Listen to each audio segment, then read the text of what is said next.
Hey, it's me, Renee, and I'm back. I'm coming to you from a sad place, a somber place. No, no.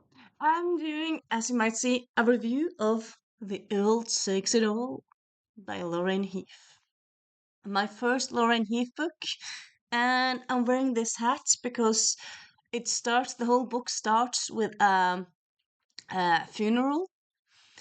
Uh, so this book, if you've been around, if you follow Fatedmates, the podcast, you might have heard of this. Probably have heard of it. Uh, or you might know it. Might I think? Do I know about it? You might know it if I say Gorilla Twins, because that's the nickname that Jen and Sarah talks about mostly under. So it's all about two noblemen, two set of twins. They in the beginning of the book they go on a trip through South Africa, and one of them gets killed by a gorilla. The other one comes back to his wife, or is it? No, turns out the one that died was the man who was married to this woman. The twin that survived was a bachelor who had no cures and whatnot. And yeah, so and also at the deathbed of the brother who died, he told his brother, "Be me, take care of my wife, be me, and go to Switzerland." And then he died. So that's his last words. So also the thing is that the wife and the husband, they were married for like 5, 6 years. And also at that time when the book starts, she was pregnant 8 months. And she's had miscarriages and babies who have died before. So they really want this baby to survive.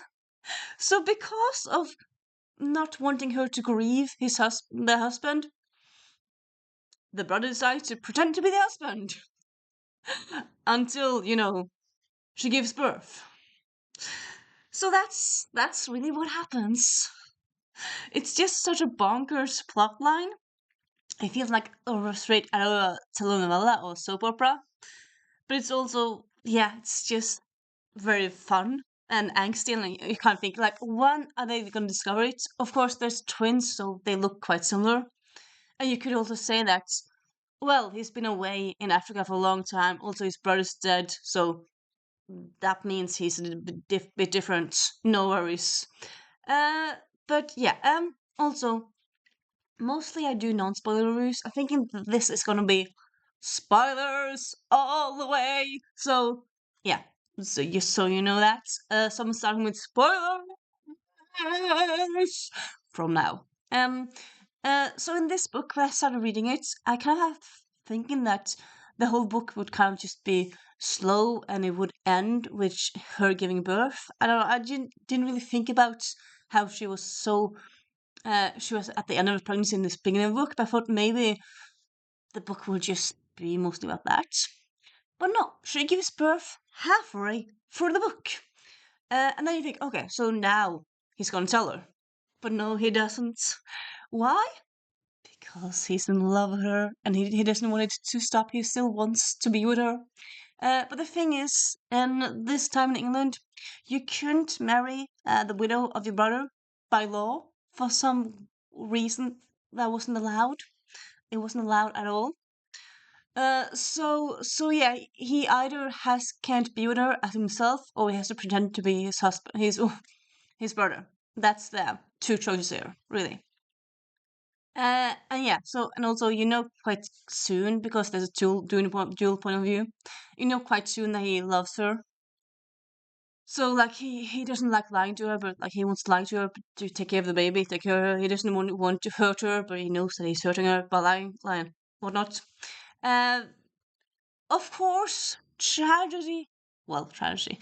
Even though they're twins, they're not completely similar. So something happens during a spicy scene where she discovers, "You're not my husband, you're his brother!" Ah! Everything, boom, is the shit has hit the fan. So, yeah. So then, of course, Julia, I forgot to say her name is Julia. Julia, she ends up um, having to grieve her husband, think that she until recently thought was dead. Now she has to grieve him. So suddenly she's grieving him, but she's also thinking, well, what am I going to do now? Like, okay, so we have to tell the world that you're not him, you're yourself. But then she thinks, well, maybe we could still do it because turns out I kind of love you. So yeah, she's fallen in love with the other brother. She loves them in different ways, but yeah. So they, because of reasons, they end up, okay, you know what, we're just gonna keep on pretending that you're your brother. And then they end up going to London and the season, and everyone talks about how condolences, but also happy that the right brother survived. They talk about the brother that survived, like he was not awful as was in some ways he was, but like still. And he also he's trying to do better and be better, but people are talking about him awfully because they think he's dead. So it's like Julie thinks, no, we have to say the truth, tell everyone that you are you, and you have to, like, if you go into Help a Lord, you have to do it by your own name. You can't take credit for someone else's things, and you have to do it by yourself, for yourself. So yeah, that has happened.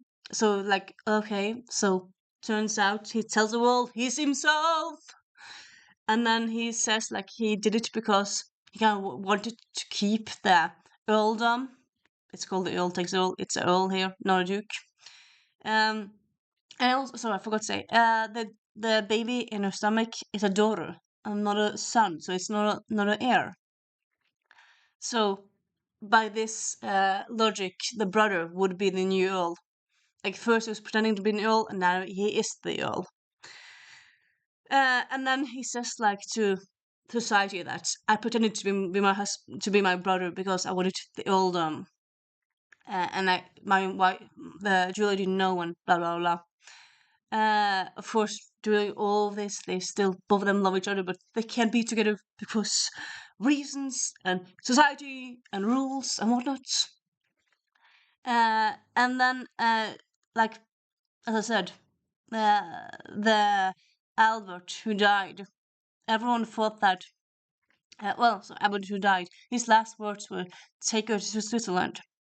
So Edward asks Julia, "Did you talk about going to Switzerland? What's going on with Switzerland? Did you want to go there?" And she says, "Not particularly. I haven't really thought that much about traveling. I mean, could be nice." Like the brothers loved to travel. She hadn't really traveled that much. And yeah, at the end, he just said, "Take us to Switzerland." He didn't say, "Take her to Switzerland and," or "Take her to Switzerland because." He just said, "Take her to Switzerland." I was like, why? Seems random. Turns out, in Switzerland, widows and brothers of the widows can get married. And then they can live in England, but they can't get married in England. So that's why he said Switzerland. And so yeah, it's a romance. In the end, they get married in Switzerland happily ever after. So it is. I mean, it all ends happily and joyously and nice. It has the epilogue with the kids and whatnot. It's a very very good book. But also there's also afterward written by Lorraine Heath, the author, and it talks about how there really was a law that said widows couldn't marry the brothers of their dead husbands. But there was some places in Europe where you could do that. Switzerland and Norway being one of them. And I'm like, I mean, couldn't he instead go to Norway? I'm Norwegian. It could be so fun if they said, like, go to Norway. And also, like, the thing about Switzerland, they haven't really talked that much. Like, Switzerland is mentioned sometimes. I feel like it could be more of a mystery, but it's not really mentioned that much. But, like, say, go to Norway. I know people back in the days, like, people, no, Wilden back in the days, they would go to Norway to fish. You can go to Norway to get married by the fjords. But I mean, I suppose Switzerland is more common and more in the world because it's mainland UK, mainland Europe. But also, the UK is like the UK is separated from both Norway, the Scandinavian peninsula, but also mainland. So you would still need to go boat to go for any one of the places. So so yeah, but yeah, that said, I love this book. Just all the angst, all the drama, but also drama in a good. Like it was like, oh my God, so too much drama. It was like enough drama. It was great character building, world building. I just love it a lot, a lot, a lot. So yeah, this is my first Lorraine Heath book. I mean, I picked up mainly because of Fatedmates, but they have. I mean, I feel like they talk a lot about this book, but they also talked a bit about because I did a podcast about this episode, which I haven't heard. Uh, but they also talk about how Lorraine Heath in general writes amazingly, which yeah, this book is amazing. So yeah, my first Lorraine Heath book, definitely not my last one. Definitely not my last. So yeah, have you read this Lorraine Heath book? I would hope so, if you've seen all the way through. I suppose maybe you don't mind spoilers. Could also be that. So yeah, have you read a good book lately? Talk to me in the comments, and I'll see you soon. Bye.